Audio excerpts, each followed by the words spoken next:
इतने देर से बैठे हुए हैं, इसके लिए आपका हृदय से धन्यवाद कर रहे हैं।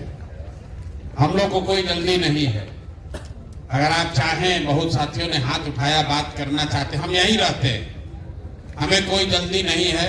अगर आप चाहें तो इसी बात कर लीजिए। हम लोग 3-4 घंटे भी बैठ सकते हैं। जो लोग, अरे रखिए, इस बात कर लेंगे, बैठिए बैठिए। जो साथी यहाँ सभा में बातचीत अपनी न रख सके, वो हमसे व्यक्तिगत तौर पर भी मिल सकते हैं। ये कोई रैली नहीं है, ये आश्रम इसीलिए है कि यहाँ आप आकर मिल सकते हैं, 1-2 दिन रह सकते हैं, अनुभव कर सकते हैं, अपनी बात बता सकते हैं, दूसरे साथियों से कुछ सीख सकते हैं। ये जो पूरा प्रयास है, आप जितने लोग आए हैं ज्यादातर राजनीतिक लोग हैं। ऐसा नहीं है कि पहले आपने कोई भाषण नहीं सुना, अच्छे विचार नहीं सुने, जीवन में कभी कोई अच्छा प्रयास होते नहीं देखा। आप तो सब लोग पहले राजनीति करते रहे।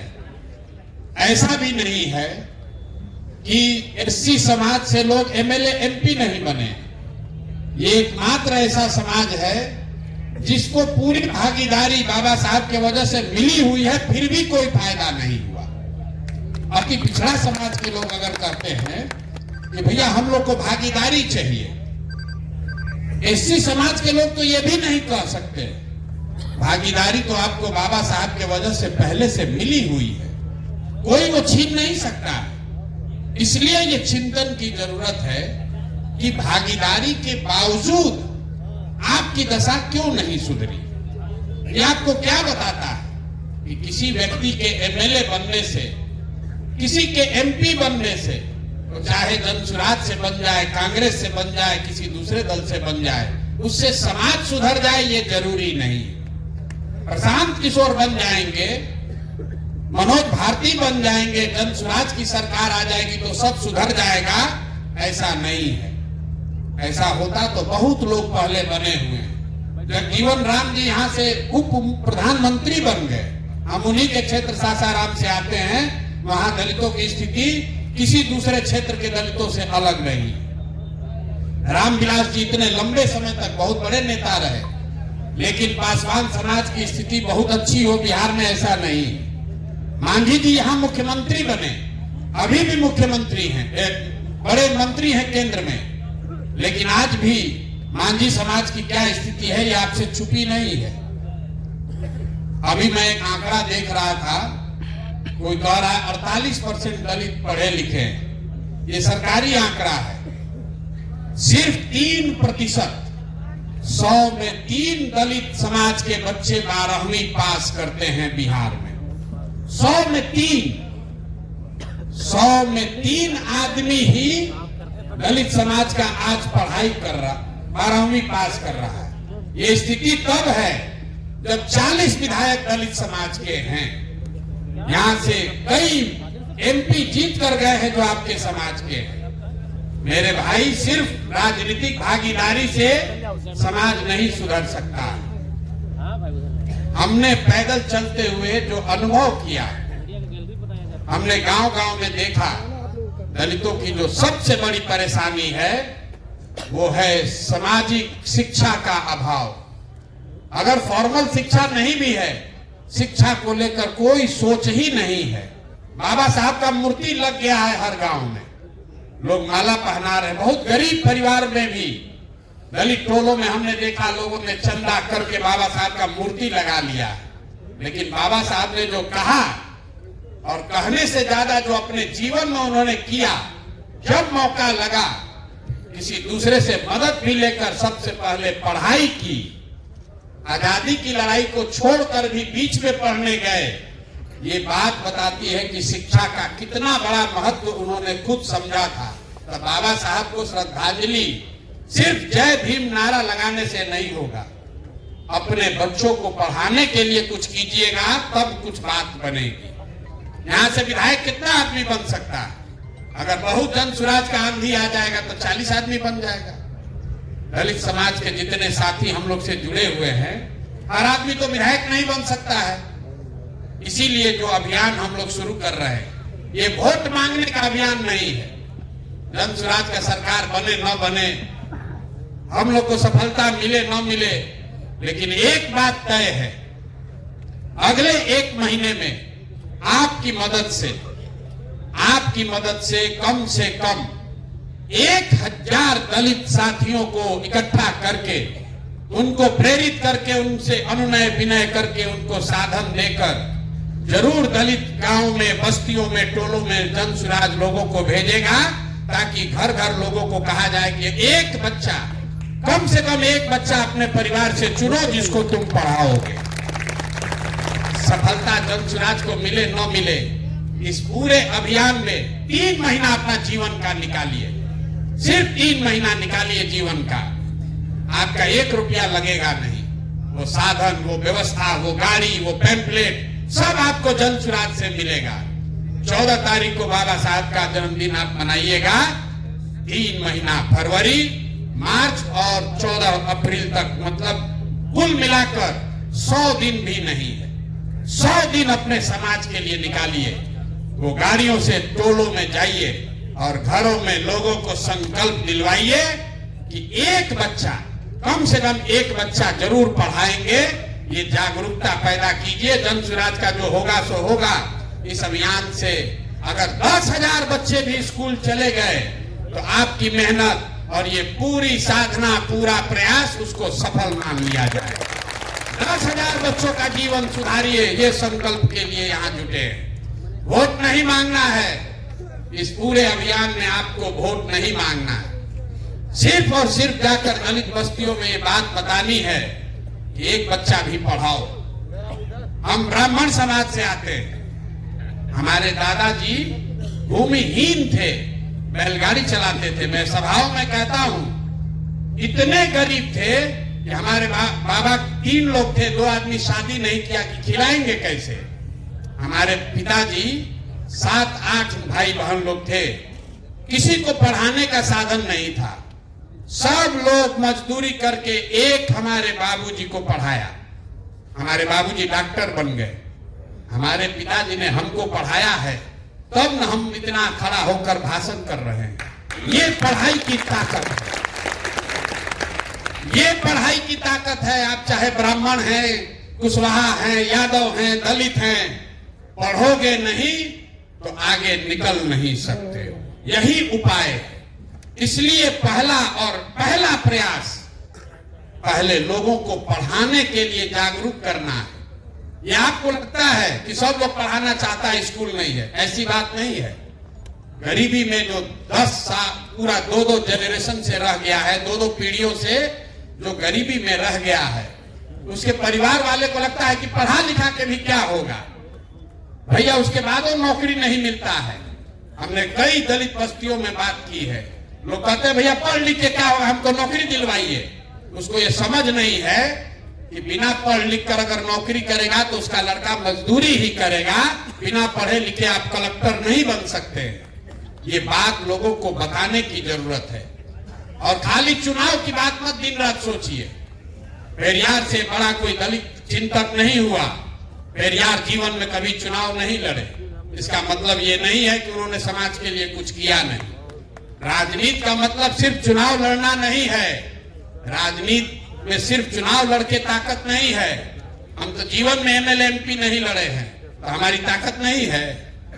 आप समाज के लिए खड़ा होइएगा, समाज के लिए कुछ कीजिएगा। 10, 20, 50, 100 आदमी आपके साथ खड़ा होगा। आपके प्रयास से उसका जीवन सुधरेगा। तभी आप सही मायने में नेता बनिएगा। एमएलए एमपी तो लोग कितना बने और आए और गए, कोई किसी को याद भी नहीं है कि कौन आया कौन गया। पेरियार को कोई भूल नहीं सकता है, कांसी राम जी को कोई भूल नहीं सकता है, क्योंकि इन लोगों ने समाज के लिए कुछ किया है। तो आप छोटे स्तर पर ही सही जो प्रयास जन सुराज कर रहा है, आप अभी यहां से जब जाएंगे, आपको कुछ नहीं करना है। अपने साथ 5 ऐसे दलित समाज के साथियों को जोड़िए जो 2 महीना देना चाहता है। आज से 10 दिन के अंदर, जिस दिन आप तय कर लेंगे भैया हमारे पास 5 आदमी हम लोग हो गए, आपको जन सुराज अपने खर्चा से गाड़ी आपको मुहैया कराएगा। आप उस गाड़ी से लीजिए और अपने एरिया में, अपने प्रखंड में, समाज में जाकर इस बाबा साहब के संदेश को लेकर जाइए। और हर प्रखंड से, एक प्रखंड में 15 से 20 पंचायत है, हर प्रखंड से 5 ऐसे साथियों को ढूंढिए, 5 ऐसे दलित समाज के युवाओं को ढूंढिए जिसको जन स्वराज प्रशिक्षित कर सके, जिनको हम लोग सिखा सके, जिनमें हम लोग साधन व्यवस्था लगाकर आगे नेतृत्व की क्षमता पैदा कर सके। इसमें बूढ़े लोगों को क्यों नहीं बुलाया जा रहा?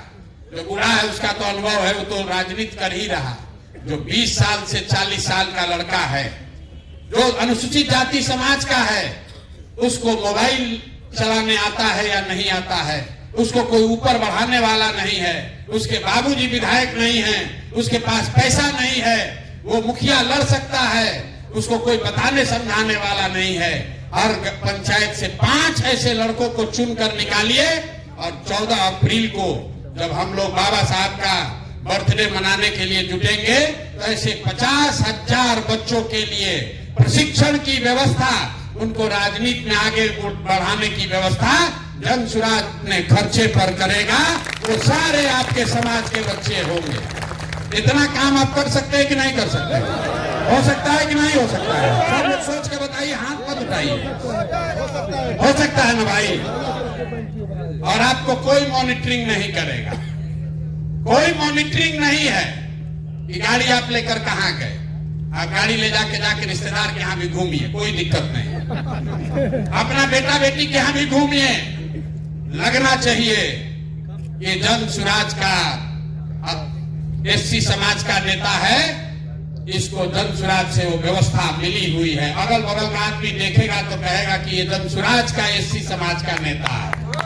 जाइए अपने रिश्तेदारों के यहाँ घूमिए, अपना बेटा बेटी के यहाँ रिश्तेदार के यहाँ बता दीजिए कि जन स्वराज से जुड़ गए हैं, अब हम भी झोला लेकर घूमने वाले नहीं हैं। लेकिन अगर महीना में 20 दिन भी आप काम ठीक से कर दिए, 5 दिन आराम कीजिए, 5 दिन गाड़ी से अपने रिश्तेदार के यहाँ घूमिए।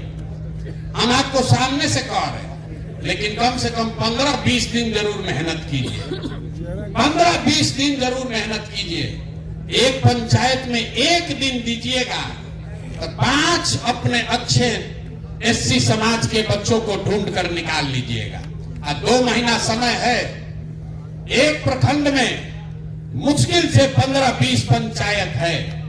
30 दिन, 35 दिन, 40 दिन काम कीजिए और आपके पंचायत से, हर पंचायत से 5-5 साथियों को ढूंढ कर निकाल लीजिए।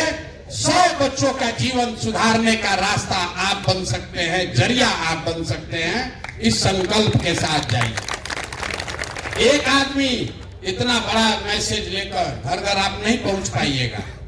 यहाँ कहने का बात है, ए भैया हम लोग घर घर लोगों को तैयार कर देंगे, नहीं कर पाइएगा। 2-2.5 करोड़ की आबादी है। 2 करोड़ की आबादी मतलब कम से कम 50 लाख परिवार।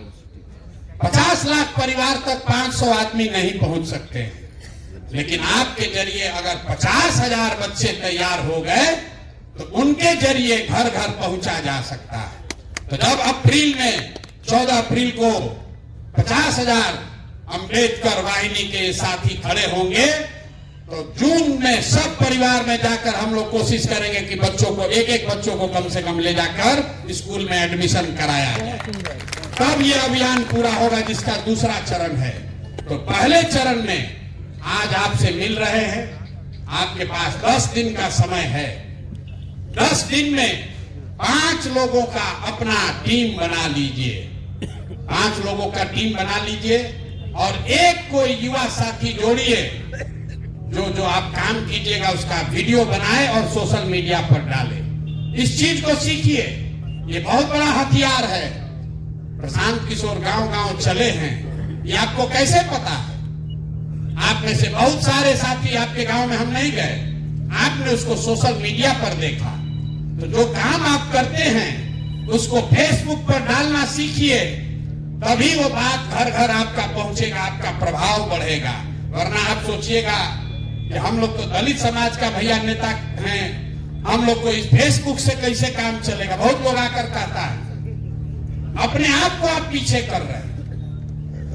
लोग कहता है भैया हम लोग इस समाज का नेता है, वहां तो फेसबुक से क्या होगा, हम लोग तो नीचे उतर के काम करते हैं। आप नीचे उतर के काम कीजिए, लेकिन ये हथियार है, इसको अगर आप नहीं सीखिएगा तो आगे आप चाहे मुखिया का चुनाव लड़िए या पंचायत लड़िए, विधायक लड़िए, आप कहीं ना कहीं दूसरे पर आश्रित रहिएगा। लोग कहेगा ये देखिए दलित समाज का नेता है इसलिए इसको फेसबुक को नहीं समझ में आ रहा। इसलिए जब ये संवाद कीजिए तो एक साथी अपने गाड़ी में जरूर बैठाइए जिसके पास ये फोन है और जो वहां से फेसबुक पर आपका डाले कि आपने 4 बच्चों को क्या सिखाया, लोगों को क्या भाषण दिया, तो भले वहां 5 आदमी रहेगा, आपके फेसबुक पर 50 आदमी देखेगा, वो जानेगा कि आप वो आदमी है जो समाज के सुधार के लिए कोई प्रयास कर रहे हैं। तो काम क्या करना है, यहां से जाने के बाद अपने प्रखंड में 5 आदमी का टीम बनाना है और एक साथी ढूंढना है जिसको मोबाइल का, सोशल मीडिया का समझ है, उसको अपना असिस्टेंट, राजनीतिक असिस्टेंट बना लीजिए। जब गाड़ी आपको मिलेगी तो 5 गो नेता में से 1-2 आपके साथ बैठेगा, कोई बैठे ना बैठे, डिजिटल वाला, मोबाइल वाला लड़का जरूर बैठना चाहिए। जाइए और जहां जहां जाकर टोलों में आप संवाद करेंगे उसका वीडियो बनाइए और अपने फेसबुक पर डालिए ताकि कोई मॉनिटरिंग नहीं है। और आप देखिएगा मेरा सिखाया हुआ चीज, 2 महीना के अंदर 4000-5000 आदमी आपको जान जाएगा आपके इलाके में कि आप ही वो आदमी है जो ये घर घर काम कर रहे हैं। जब आप जाएंगे संवाद करने तो जन सुराज ने जो वादा किया है, जन सुराज आएगा तो 5 चीज हो जाएगा। पलायन को रोक दिया जाएगा। सबसे ज्यादा पलायन कौन कर रहा है? दलित समाज के बच्चे कर रहे हैं। तो हम लोगों ने ये कहा है कि साल भर के अंदर, इसको याद रखिए, साल भर के अंदर मतलब 2026 के छठ के बाद किसी भी परिवार के बच्चे को मजबूरी में पैसे के लिए बिहार से पलायन, बिहार छोड़कर पलायन पर नहीं जाना पड़ेगा। उसको 10-12 हजार का रोजी रोजगार का व्यवस्था बिहार में किया जाएगा। अगर यहाँ पढ़ाई नहीं है तो सबसे ज्यादा कौन प्रभावित है? दलित समाज के बच्चे प्रभावित हैं। इसलिए हम लोगों ने क्या कहा, शिक्षा सुधारेंगे, फ्री में शिक्षा देंगे। तो 50 वर्ष से आप सुन रहे हैं जन सुराज ये कह रहा है कि जब तक सरकारी स्कूल नहीं सुधरेगा तब तक आप अपने बच्चे को प्राइवेट स्कूल में भेजिए और फीस उसका सरकार भरेगी ताकि आपका बच्चा भी अंग्रेजी स्कूल में पढ़ सके। तीसरी बात हम लोगों ने क्या कही, आपके घरों में जो महिलाएं हैं जिसको ब्याज पर रुपया नहीं मिलता है, किसी के यहाँ पैसे का जरूरत पड़ गया, हम गांव में चले लोग बताता है 5% महीना पर, 5% महीना पर दलित परिवार में, अति पिछड़ा परिवार में, गरीब परिवार को लोन लेना पड़ता है। तो जन सुराज ने कहा कि 4% के सालाना ब्याज पर साल भर में 100 रुपया में सिर्फ 4 रुपया सूद लगेगा। आप पैसा बैंक से लीजिए लोन और आपका ब्याज सरकार भरेगी, जो पैसा लीजिएगा वो वापस कर दीजिएगा। ये बात जन सुराज ने कही है। 5 बात जो आपके नजरिए से सबसे जरूरी है, शिक्षा, पलायन और पूंजी। लेकिन इसके साथ साथ जब सब साथी हम लोग बैठे तो ये तय हुआ कि नहीं, इसके अलावा जो दलित समाज के अपनी चिंता है उनके लिए जन सुराज क्या करेगा, वो पर्चा भी आपको अभी 10 दिन में मिलेगा जब आप संवाद चालू करेंगे। तो जो पहला वादा किया जा रहा है, मैंने जो आपको आंकड़ा बताया कि सिर्फ 3% दलित समाज के बच्चे 12वीं पास कर रहे हैं। तो ये तय किया गया कि 10वां पास जो भी करेगा, जो भी दलित समाज का बच्चा 10th पास कर जाए, 50% अगर उसको मार्क्स आया है, 50 या ज्यादा, उसको कम से कम 2000 रुपया महीना का स्कॉलरशिप मिले ताकि वो आगे का पढ़ाई जब तक चाहे वो कर सके। इस पर आपकी सहमति है कि नहीं है? है सहमति ना भाई? इसको रखा जाए ना, इसको रखा जाए। दूसरी बात, यहां पर सबसे बड़ी समस्या लोगों ने बताया, भैया घर बनाने के लिए जमीन नहीं है। आपको मालूम है यहां कानून है, कानून ये है कि जो गरमजरुआ जमीन है उससे कम 3 डिसमिल जमीन दलित परिवारों को जरूर मिलना चाहिए। जहां पर ब्लॉक में, पंचायत में गरमजरुआ जमीन नहीं है, वहां डीएम को प्राइवेट जमीन खरीद कर जमीन आपको देनी है, लेकिन ताली मत बजाइए, तो कानून पहले से है, लागू नहीं है। तो जन सुराज में हम लोग ये वादा कर रहे हैं और आप ये मैसेज लेकर जाइएगा कि अगले 3 वर्ष में जब जन सुराज की ये व्यवस्था बनेगी तो 100% जितने 50 लाख दलित परिवार हैं भूमिहीन, जो जमीन के बगैर इंदिरा आवास योजना का लाभ भी नहीं उठा पा रहे हैं, उनको 3 डिसमिल जमीन अभियान चलाकर, चाहे सरकार को खरीद के देना पड़े, हर परिवार को 3 डिसमिल जमीन जरूर दे दिया जाएगा। ये दूसरा बात होना चाहिए कि आप सहमत हैं कि कोई चेंज होना चाहिए? घर बनाने के लिए 3 डिसमिल जमीन मिलने की बात होनी चाहिए कि नहीं? 5 का है, 3 का है? 3 डिसमिल सर, 1 मिनट सर, सरकार का जो योजना था उसको अभियान बसेरा कहा गया था, तो 3 डिसमिल हुआ 14 धूरा, 5 डिसमिल होता है मकान में सहन मकान और बारी, इसलिए 5 डिसमिल। अच्छा, अभी हम लोग 3 की बात किए हैं, ये भाई उठा रहे 5 की बात, इसको देखना पड़ेगा, हम अभी वादा नहीं कर रहे हम लोग। तीसरी बात जो कही गई कि जो हम लोग गांव में देखे, ये मेरा अनुभव है, कुछ लोग उससे सहमत हैं, कुछ लोग नहीं सहमत हैं, आपकी राय जानना चाहते हैं। हमने देखा कि बिहार में बहुत बड़ी संख्या में जो लोग खेती, अपना खेत बटाई पर देते हैं, वो दलित समाज के लोग वो बटाई पर जमीन नहीं ले पा रहे। उसकी 2 वजह दिखी। एक तो दलित समाज के पास, कई साथियों के पास पैसा ही नहीं है कि खेत बटाई पर भी ले सके, और दूसरा ये दिखा कि कई जगहों पर लोग दलित समाज के साथियों को इसलिए जमीन नहीं देते हैं कि डरता है कि अगर दलित समाज के लोगों को जमीन पट्टा पर देंगे, बटाई पर देंगे तो कब्जा कर लेगा।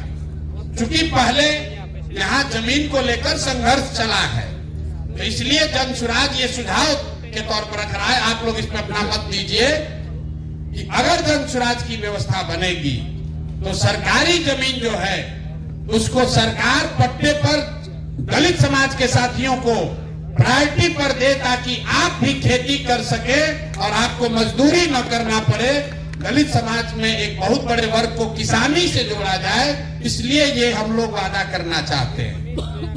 चौथी बात जो कही गई कि दलित समाज के जो साथी हैं, जो कॉन्ट्रैक्टर बनना चाहते हैं, कुछ छोटा मोटा बिजनेस करना चाहते हैं, उनको पूंजी कर्जा नहीं मिलता है, तो एक विशेष अभियान चलाकर दलित समाज के युवाओं को ट्रेनिंग, प्रशिक्षण और उनको ऋण की व्यवस्था सरकारी गारंटी पर किया जाए, ताकि आपको बैंक में जमीन न रखना पड़े। आपके पास है ही नहीं, आप गारंटी दे नहीं पाते, आपको लोन मिलता नहीं है, तो सरकार अपने गारंटी पर दलित समाज के प्रशिक्षित युवाओं को लोन मुहैया कराए। ये चौथी बात कहना चाहते हैं।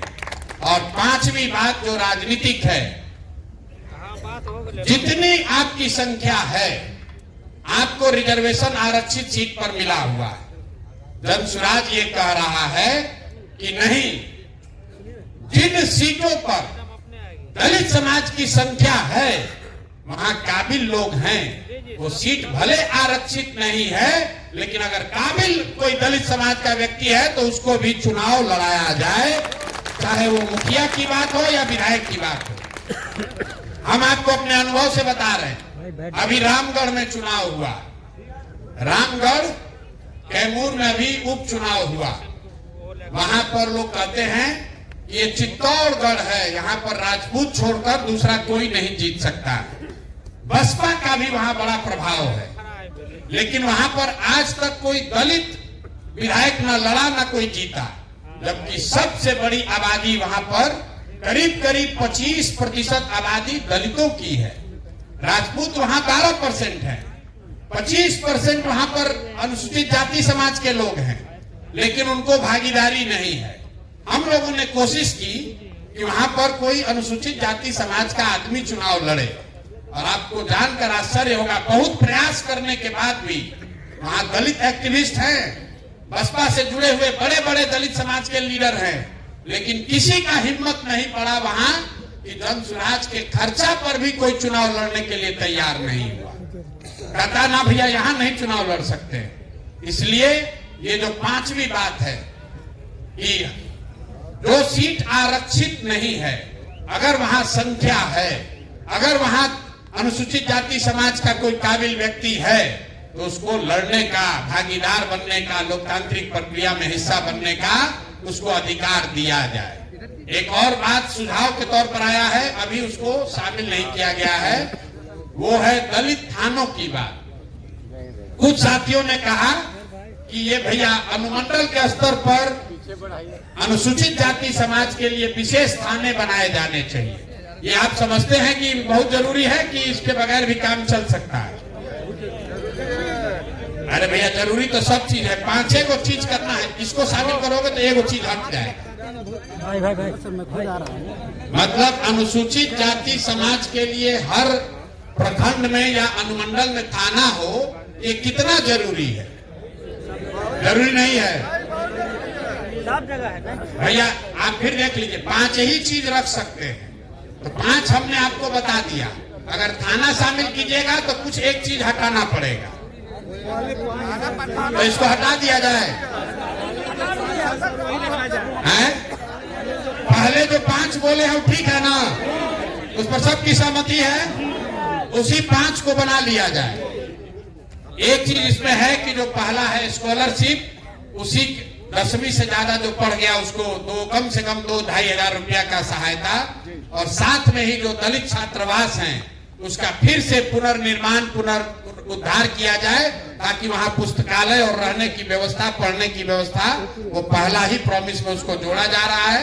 तो ये 5 मांग के साथ हम लोग को अनुसूचित जाति समाज के पास जाना है, और ये जन सुराज का कमिटमेंट है जो पूरे समाज को कर रहे हैं। उसके अलावा जो अनुसूचित जाति के लिए ये 5 मांग रखी जा रही है, अगर आप सब सहमत हैं तो अगले 10 दिन में इसको हम लोग आधिकारिक तौर पर जन सुराज के एजेंडा में, जन सुराज के घोषणा पत्र में, कोर कमेटी में रखकर पारित करेंगे। अगर आप लोग सब सहमत हैं तो एक बार हाथ उठाकर सहमति दे दीजिए। ये 5 मुद्दा शामिल कर लिया जाए ना भाई। तो अब कितने लोग ये समझते हैं कि अगले 10 दिन में 5 साथियों को, जो राजनीतिक सामाजिक समझ रखने वाले लोग हैं, कितने लोग समझ रहे हैं कि आप अपनी टीम बना लीजिएगा? आधा लोग हाथ उठाया, आधा नहीं उठाया। जो आपको कल से फोन जाना शुरू होगा, ये हो जाएगा ना। और जो जो टीम बनाएंगे उसको भूलना नहीं है। एक आदमी युवा साथी जो डिजिटल का समझ रखता है, जो काम आप कीजिए उसको बताना भी जरूरी है। जो काम कीजिएगा वो लोगों को दिखना चाहिए। तो ये काम पूरा कर लीजिए। 1 मिनट, हाँ बोलिए। हमारा कहना है कि एक डिजिटल मोबाइल आप अपने तरफ से अच्छा क्वालिटी दे देंगे। आप पहले एक आदमी चुनिए, हम 50,000 को दे देंगे। 50,000 डिजिटल वाहिनी, जितने आप अम्बेडकर वाहिनी चुन कर लाए, आपने सुना नहीं, जितने 50,000 बच्चे आप चुन कर लाएंगे जो अम्बेडकर वाहिनी बनेंगे, उनको मोबाइल, उनको उनका रिचार्ज, उनको आगे का प्रशिक्षण, वो सब काम जन सुराज के खर्चे पर किया जाए। पहले आप आदमी को खोजो यार, पहले आदमी को ना, मोबाइल लेने वाला नहीं, मोबाइल लेने वाला नहीं, जो उसको लेकर समाज के लिए कुछ करे उसके लिए। इसीलिए पहले आपको गाड़ी नहीं दे रहे, आप 10 दिन में काम करके दिखाइए, गाड़ी आपको मिल जाएगी। उस गाड़ी से आप राजनीति कीजिए, अपनी पहचान बनाइए, अपने समाज के लोगों का भला कीजिए। जन सुराज जीते चाहे हारे, 2 महीना मेहनत करोगे, कम से कम अपने प्रखंड में सबसे सशक्त चेहरा आप बन जाओगे। ये काम हर हालत में करना है। आपका इस्तेमाल बहुत लोगों ने किया है। लोग कहता है भैया हम लोग का इस्तेमाल बहुत लोग करता है। अरे कम से कम अब आपके पास अवसर आया है, आप जन सुराज का इस्तेमाल करके 2 कदम आगे बढ़ जाइए। इतना तो होना चाहिए ना भाई। बहुत लोग कह रहा है प्रशांत किशोर पागल हो गया है, इसका पैसा लोग लूट लेगा। हमको भरोसा है कि जिस समाज में लोगों ने सिर्फ दिया है, कुछ लिया नहीं है, उसमें हम ये ताकत लगा रहे हैं। आप पर हमको भरोसा है, आप कोई धोखा नहीं करेगा, कोई धोखा नहीं करेगा। हमको मालूम है कोई धोखा नहीं करेगा, कोई धोखा नहीं करेगा। हमको ये मालूम है ये सुविधा सवर्णों को नहीं दी जा रही, ये सुविधा ओबीसी वर्ग को नहीं दिया जा रहा। सिर्फ 3 समाज के लोग, महिलाएं, अनुसूचित जाति, मुसलमान और अति पिछड़ा समाज के लोगों में नीचे से नेतृत्व खड़ा हो, इसके लिए जनसुराज ये व्यवस्था बना रहा है। तो आप, और उसमें भी हमेशा की तरह सबसे पहली शुरुआत आपके द्वारा की जा रही है। सबसे पहला बैठक आपका महिलाओं का हुआ और अब आपका हो रहा है। 10 दिन के अंदर आज तक आपने राजनीति किया, अपना घर का आटा गीला किए, अपना रुपया लगाए, अपना पसीना बहाए, और फिर नेताजी के पीछे पीछे घूमे, कुछ नहीं हासिल हुआ। अब जनसुराज ये कह रहा है कि जनसुराज का साधन लीजिए, अपनी ताकत लगाइए, जनसुराज का कुछ हो या ना, कम से कम अपनी पहचान बनाइए, अपने समाज के लोगों के लिए कुछ अच्छा कर लीजिए। इतना काम तो कर लीजिएगा ना भाई, कर लीजिएगा ना।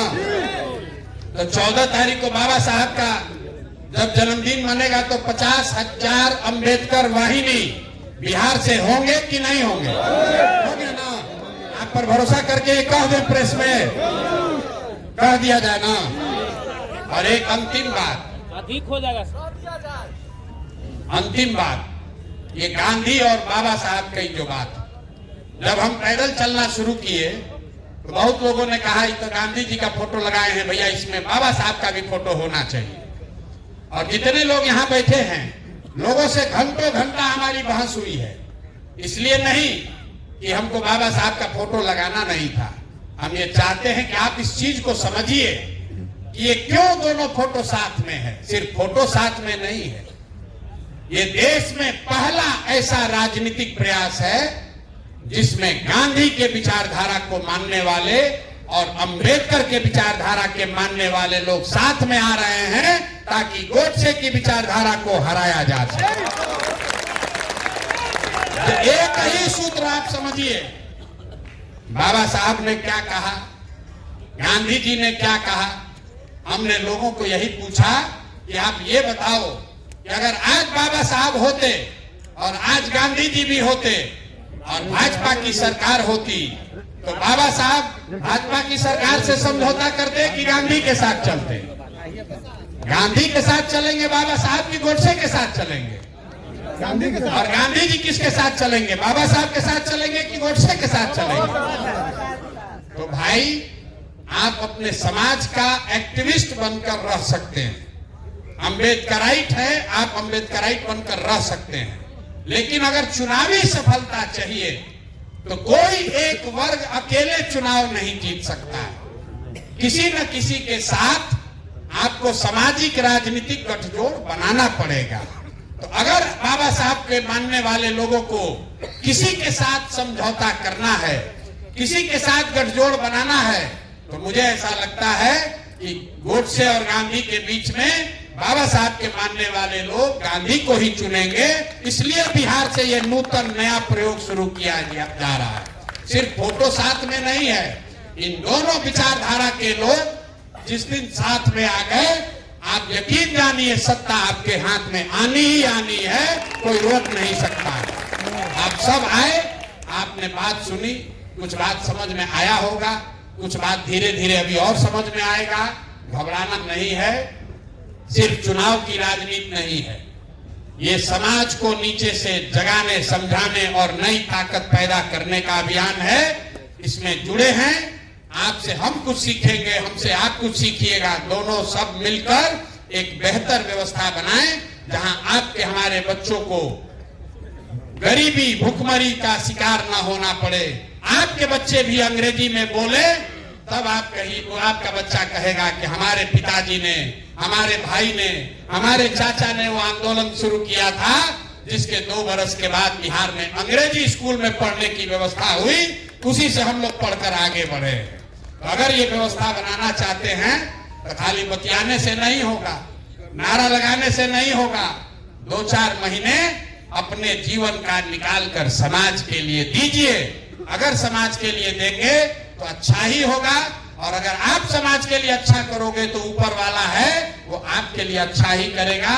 इसी के साथ मैं अपनी बात खत्म कर रहा हूं। जिन साथियों को कोई प्रश्न है, व्यक्तिगत तौर पर मिलना है, हम यहीं बैठे हुए हैं, धक्कम धुक्की करने की जरूरत नहीं है। सेल्फी खिंचाने से ना बिहार सुधरेगा ना आपका समाज सुधरेगा। सेल्फी खिंचाने से कुछ नहीं होगा। विचार को आत्मसात करना पड़ेगा, परिश्रम करनी पड़ेगी, तपस्या करनी पड़ेगी, साधन व्यवस्था अपने आप मिलेगा। आपके लोटा, वो हम लोग कहते हैं ना कि समुद्र में पानी बहुत है, लेकिन आप उतना ही पानी उठा पाइएगा कि आपका लोटा कितना बड़ा है। तो अपनी पात्रता को बेहतर कीजिए, समाज के लिए बेहतर कीजिए। इसी आह्वान के साथ आपका सबका फिर से हृदय से धन्यवाद कर रहे हैं। बहुत बहुत शुक्रिया।